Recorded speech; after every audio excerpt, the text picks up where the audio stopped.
And we thank you for joining us on this Monday. I'm Ernie Zuniga. And I'm Myra Arthur. We're beginning here at 5 o'clock with breaking news this afternoon. San Antonio police right now on the scene of what they believe to be a murder-suicide attempt at a hotel near downtown. All right, so this happened at a Best Western hotel, and you see the location right there. It's the 1000 block of South Laredo Street, just off of I-35, which is just west of downtown. We are told police were responding to a suicide in progress. And when they got there, they found one woman dead and a suspect bleeding. So that suspect had what appeared to be a self-inflicted wound to his arm. The suspect was detained immediately. EMS then called to pronounce the victim deceased and tend to the suspect's injuries. That suspect was taken to a local hospital at last check in stable condition. This is an ongoing investigation. We're continuing to find out more information, and we will bring you any updates as we get them. All right, and that was a live picture right there. So meanwhile, moving on here, this afternoon, we are getting a clearer picture of just how overwhelmed San Marcos police were this past Halloween weekend. They are investigating 4 unrelated shootings that started downtown at the square. So our Madeline Lambert joining us now here in the studio with the latest details on those investigations. What have police told you about what happened this weekend and what they found out? Thank you, Myra. San Marcos Police Chief Stan Richards said this afternoon they are investigating one of those shootings as a homicide. This shooting happened Saturday night at 10 p.m. at the downtown bar district in the square near Kissing Alley on Hopkins Street. Chief Stan Ridge said officers were already there that night responding to a reported robbery near the downtown courthouse. Officers responded to the shooting just minutes after they found 3 people shot. All were taken to area hospitals where one later died. Chief Stan Ridge said at one point on Saturday, night police had 37 calls waiting. We simply did not have enough officers to effectively manage the large crime scene, continued bar operations, and calls for service. Now, Chief Stan Ridge said just after 1 a.m. on Sunday, he ordered all downtown bars on the square to close. Officers are still looking for 2 men wanted in connection to the deadly shooting, but they did recover the vehicle they saw the men leave in that night. I caution our community that this shooter is considered armed and dangerous. Video shows him shooting at the group of victims, and once several fell to the ground, he then closed distance on at least 2 of them and shot them several more times while they lie on the ground. Now, San Marcos police responded to 2 other shootings Saturday night that left 1 other person injured. And according to San Marcos police, none of these shootings are related. If anyone has any information, you are encouraged to contact San Marcos police. So, Madeline, he said, we heard the chief say that they just didn't have enough officers. So is staffing within the San Marcos Police Department a reason that they felt so overwhelmed with all this weekend? Now, according to the police chief, he didn't say the department is dealing with any vacancies, but he did say they are doing a staffing analysis that should be complete within the next few months. He also said that overall reports of violent crime have increased in San Marcos, but calls for service over Halloween weekend were unusually high. Okay, Madeline Lambert reporting for us, and she will continue to stay on top of this. Thank you so much. Appreciate that. Thank you, Madeline. New at 5, former Uvalde CISD Police Chief Pete Arredondo is asking a judge to move his trial out of Uvalde County. He is facing 10 counts of child endangerment for his response to the 2022 Robb Elementary School shooting. Just in the last hour, our KSAT Investigates team got copies of that request. The records say that coverage of the shooting made Arredondo a, quote, scapegoat, adding his attorneys believe that he would not get a fair trial in Uvalde County. Now, this comes a month after a judge moved the trial of this man, former Uvalde CISD officer Adrian Gonzalez, to Corpus Christi. Gonzalez is facing 29 counts of endangering a child. New at 5, the Trump administration has announced that SNAP benefits will receive partial funding for the month of November. Benefits were not paid out on Saturday, November 1st, because of the government shutdown, which has stretched on for 34 days now. 2 federal judges, though, ordered that the government must use emergency funds to keep SNAP afloat, which helps feed 1 in 8 Americans. Although funding has been delayed for millions already, and the amount that beneficiaries receive will still be reduced. What seems to be a case of being in the wrong place at the wrong time, and you see the result right there. KSAT 12 viewers shared this jaw-dropping video showing a train barreling into a big rig at a railroad crossing in Schertz. So this crash happened Sunday morning near Schertz Parkway and FM 78. Police say the truck got caught on those tracks. Now, there are signs nearby warning truckers not to use this crossing. These guys, come out there and they try to go over the track and then they get stuck. Now, police say because the railroad crossing is on an incline, big rigs with low-hanging trailers have a really hard time going over those tracks. They say anyone who does get stuck should call 911 immediately. In other news now, the defense called another retired San Antonio police detective to the stand in the trial of 3 former officers accused in the killing of Melissa Perez. And we are now in day 16 of testimony. So this afternoon, the defense called retired SAPD detective and Sergeant Lisa Miller to the stand. Miller testified that she spoke with 3 other officers not charged in this case who were at the scene and had their weapons drawn.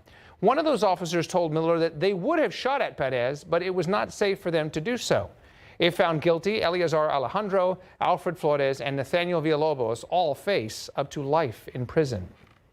We are live streaming this trial and will continue to do so. The testimony is expected to continue at around 1:30 tomorrow afternoon, and you can watch it on all of our streaming platforms and KSAT.com. Well, as the trial gets closer to going to a jury for deliberations, one question has come up. What are the chances of it ending in a not guilty verdict? So a unanimous decision from the jury is needed to convict the 3 former officers for murder, but that can be an uphill battle with a solid defense. Erica Hernandez spoke to one local defense attorney who has had success in getting a not guilty verdict on a murder charge, and he breaks down what could be considered. Murder's hard to prove when we don't know how many shots were fired. A murder charge is something defense attorney John Hunter is familiar with. In 2 different high-profile cases, Hunter defended his clients and got not guilty verdicts on the first-degree charge of murder. And sometimes that isn't as clear-cut as what just, the outward facts show. For a jury to acquit on a murder charge, every element, intent, threat, and use of force must be in question. For the prosecutors to get over this hump, they're going to have to establish no warrant, no warrantless justification, and that force applied or threats of force applied were in greater excess than was necessary. That's going to be tough to do. Sergeant Flores, under the circumstances he saw facing. When seeing the latest trial of 3 former SAPD officers unfold, he says this will be even harder because on-duty police officers have a different standard of proof. Those sorts of general common sense things that help jurors navigate this if you and I were to have a fight aren't going to be applicable to police officers. So your question was, how hard is it? It's going to be very hard. Whenever the case actually does get to a jury, Hunter says each verdict could be very different and not all the same. But all 12 jurors have to get to that same decision. Even people who are very critical of the police, like myself, recognize most police officers are very good people. 1 officer is hard to prosecute. 3 for making the same decision. I mean, at its core, I think that's the toughest part about this. The jury could begin deliberations in this case by end of this week. Erica Hernandez, KSAT 12 News. Tomorrow, voters in Bexar County have a lot of decisions to make on Election Day. Partial funding for a new Spurs arena, upgrades to the Freeman Coliseum and Frost Bank Center, and several amendments to the state constitution are all on the ballot. But before that, voters will have to decide how to get to the polling location. Luckily, VIA is making that decision a lot easier for some people. As part of VIA's Ride VIA to Vote program, you can catch a bus, VIA Link, or VIA Transride for free tomorrow. Just show your Bexar County voter registration card when you board. The goal is to make sure that everyone has a way to cast their ballot. You can plan your trip using the Transit or the VIA Go Mobile Plus app. And don't forget, KSAT.com is your election headquarters. You can check out KSAT.com/vote to view a sample ballot and explanations of everything you will see on that ballot in the voting booth, plus our reporting on the big propositions that could reshape downtown San Antonio. Polls open at 7 a.m. tomorrow. They close at 7 p.m. and you can watch results as they come in live starting at 7 on KSAT+. All right, Myra and I will have our hands full with that. We'll be here all throughout the evening tomorrow. In the meantime, plenty of sun to be had there. 281 at 410. A little bit of slowing there at that interchange. We're keeping an eye on the roads for you. There's 90 at Couples. No major accidents right now as we show you some of the cameras, but we'll keep an eye on things and let you know if that changes. Yeah, meantime, plenty of sunshine out there, and still we got that fall feeling out of it. Oh, that's exactly what I was thinking. That fall feeling continues. Now, it's going to be modified a little bit throughout the week. You will notice some changes, especially some warmer temperatures for a period of time. But let's first focus on this evening. Temperatures in the 70s right now, but keep in mind, with these conditions, we've got the clear sky, calming wind, very dry air in place. Temperatures will cool off quickly. 75 now at the airport. By 7 p.m., we're at 68, 11 p.m., 57, and tomorrow morning, we're in the upper 40s. Big temperature swing tomorrow, fog, and a cold front to talk about just a bit.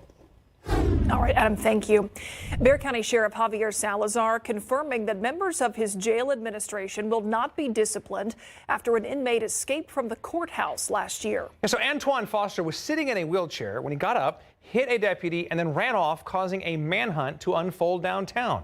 Now, Foster was eventually caught, but records uncovered by KSAT Investigates reveal that top brass at the jail had been told at least 13 months earlier that Foster could use his legs and was possibly manipulating the system. My understanding that the nature of that email was not, hey, we've seen this guy walking around and running around, jogging around the block. It was that they were in the process of relocating inmates from the hospital area to the jail.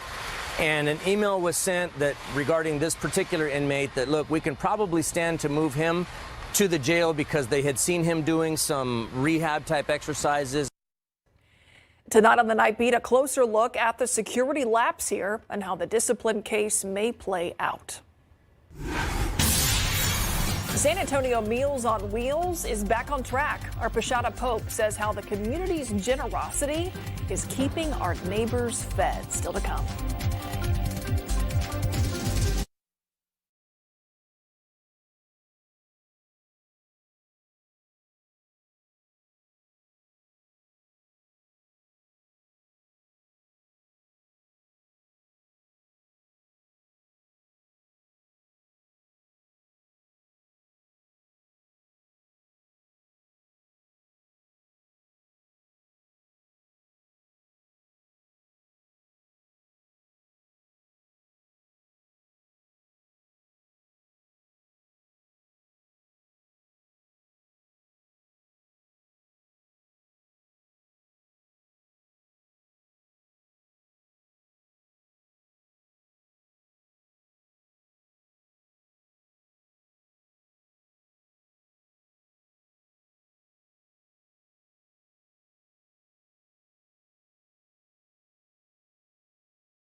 Well, it's official. The deliveries will continue. KSAT has been following the progress as the community has stepped up to keep Meals on Wheels going. Now, those meal deliveries were set to stop for 350 people in need in our area, but thanks to cuts in funding related to the government shutdown, that was actually going to be the reality. Yeah, not anymore, though. Pashada Pope joining us now. And Pashada, $600,000 raised for Meals on Wheels, but this wasn't a fundraising effort. No, not at all. This was donations. Vincent Ferris, the CEO of Meals on Wheels San Antonio, says their initial announcement did not sit well with him nor the community. Corporate community sponsors and those who live here all gave what was needed, monetary donations. Both Ferris and Carmen Espinosa, a lovely lady we met with who would have been impacted by the suspension, expressed appreciation and a lot of gratitude. 350 individuals are going to have their meals suspended the first week of November. That announcement back on October 15th triggered an outpouring of compassion and substantial financial donations. Over $824,000 has come into Meals on Wheels. We are just very thankful to live in the community that we live in. Sharing the same heartfelt message is Carmen Espinosa. I definitely want to thank them. Oh my goodness. Thank you so much for hearing us. Thank you so much for stepping up right away. Espinosa is one of the 350 clients told she would be losing her meal service this month. Just sad, a little emotional, because I count on that. You know, there's nothing else that I don't worry about where my next meal is coming from, because they always show up. She says she also felt distressed over the others who were in her same situation. I was thinking of different people around here. You know, there's at least 3 or 4 people at this condominium, at this complex, that they deliver food to. All that went through my mind. After being told about the generous donations to keep the meal service going, Espinosa summed up how she feels about the community she lives in. Blessed. Honestly, blessed. Not even lucky, blessed. Yes. It says great things about our community. Our community responds when they hear there's a need. And they came through loud and clear here. Ferris says this turn of events is another example of our community coming together just as the holidays are approaching. He says the recent donations are enough to continue the meal service through the first quarter of the year. And as of today, Ferris shares there are almost 1,000 people on their waiting list to receive meals, so efforts are still underway to assist those in need. Pashada Pope, KSAT 12 News. All right, Pashada, thank you. Love how people step up around here. Well, if you are thinking ahead to the holidays and you believe you'll need some help, applications for Blue Santa are now open. The Blue Santa program is an effort by the San Antonio Police Department to help local families in need put gifts under the Christmas tree. Blue Santa is accepting applications from November 1st through December 8th. Families can fill out an application at certain SAPD substations. Deliveries usually begin around December 15th through the 24th. To find all of this information as well as that application process, go to sapdbluesanta.org. And an important programming note to remind you about: the TV provider YouTube TV and our affiliate network ABC are in a contract dispute. That is why ABC programming is off of YouTube TV right now. As the local affiliate of ABC, KSAT is monitoring this closely and will keep you updated if and when a deal is reached. You can watch all of our KSAT content on the KSAT Plus app along with our YouTube channel. Take a look outside with live cam. Still feeling like fall. We're going to hold on to that as long as possible, Adam, but I know we got some changes to talk about in terms of temperature. It's not going to be quite as fall-like later this week, and that's our #1 headline, is that temperatures will be gradually warming throughout the week, but they will be reset again by another cool front. So warming up, and it will be in the mid-80s. Just in a matter of days. Also, increasing humidity will likely lead to morning fog for the morning commutes Wednesday, Thursday, and Friday. Tomorrow morning, we should be in the clear. Next cold front, that arrives on Sunday morning, and it's looking like another windy cold front. Let's get through tomorrow. Hey, Election Day. Remember, dress in layers again. The temperature in the morning is going to be very different from what you get in the afternoon. 49 at 7 a.m. And then by noon, we're in the low 70s. and then 78 for the high temperature at 4 p.m. So we're going from the upper 40s to nearly 80 degrees. So definitely short sleeves by the afternoon. But if you're headed to the polls earlier, just getting up and out, you want that light jacket or sweatshirt. That's a good idea for several hours in the morning. Tomorrow making it in the upper 70s, even 80 Floresville and Pleasanton, but even warmer in the days following. We're up to 83 Thursday. Look at Friday, Saturday, 86 and 87, followed by a big drop into the 60s days after because of the next cold front. Dew points right now, low 40s. That's going to change, though. Surface high pressure moves off to the east, so that gives us this, what we call return flow, the wind off the Gulf, increasing the humidity. And that is going to lead to some areas of fog starting Wednesday morning. So the morning commutes, Wednesday, Thursday, and Friday will have the fog because of that little uptick in humidity. Then the next cold front hits and it sweeps away that bit of mugginess. Upper levels, we've got the big blue H overhead. Now, this isn't the same summertime heat high, but relative for this time of year, it's going to be unseasonably warm with the temperatures back into the mid 80s. That's going to block any rain chances out of here. So the primary thing here, temperatures dropping off again by Sunday, low 70s, and Monday, mid 60s. All right, Adam, thank you. First of 2 appearances on Monday Night Football in the month of November, Mary. Going to have your hands full this month. I know, it's not common. That's a rarity that one team has back-to-back Monday Night Football games. The Cowboys, of course, have a bye week sandwiched in between. Coming up, Larry Ramirez joins us live from Monday Night Football at AT&T Stadium. We'll preview the Cowboys versus Cardinals. Also an update on Spurs guard Dylan Harper after the break.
We have to be better, and that's where we are right now.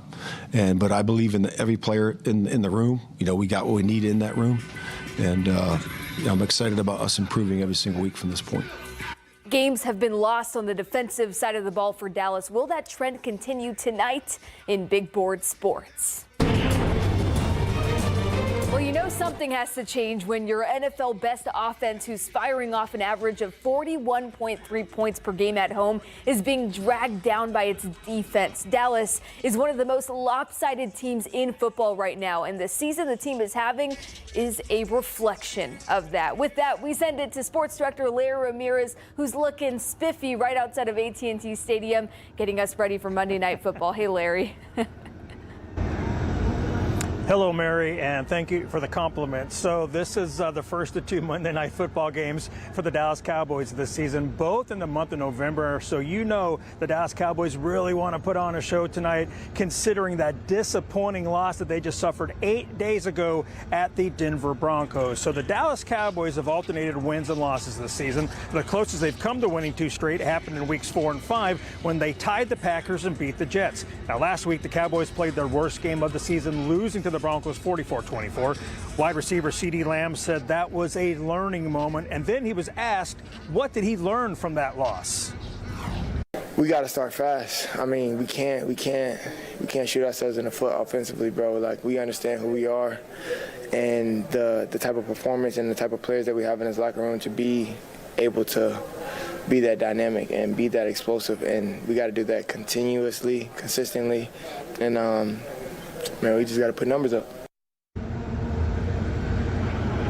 Here is the matchup for you folks. Kick us set for 7:15 tonight, live on KSAT 12, and make sure you catch our live pregame show tonight starting at 6:30. So the Cardinals are allowing 22 points per game defensively, whereas the Cowboys overall for the season are scoring just around 31 points per contest. Mary, let's send it back to you.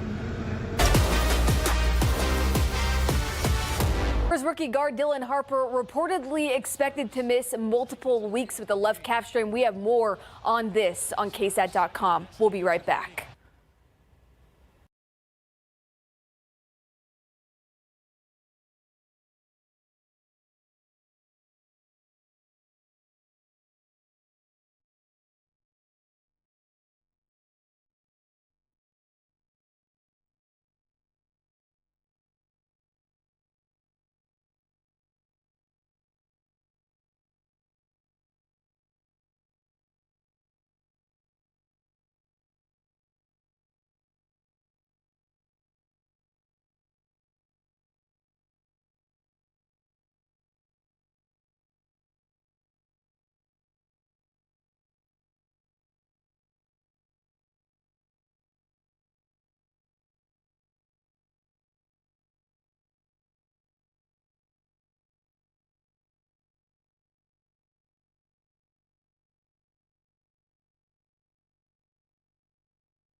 A reminder, what's coming up tonight on ABC Primetime?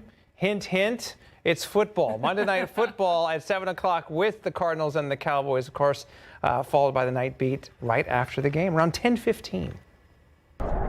Big swings this week. Look at this. We're going to be in the mid-80s by Friday, Saturday. Quite a contrast to this real fall-like weather we've been feeling, but it's going to be temporary. Looks like Saturday night, early Sunday, our next noticeable cold front. So by Sunday, we're back down in the 70s. And then by this time next week, we're waking up to low 40s with afternoons in the 60s. And I do want to point out the morning commutes, Wednesday, Thursday, and Friday, plan for some fog. And of course, GMSA will have you covered on all the latest road conditions when that comes up. All right, yeah, that time of year. That's the entire wardrobe, I think. Short sleeves, long sleeves, everything. All right. Keep it all handy. Indeed. Thanks for watching the news at 5. World News is next.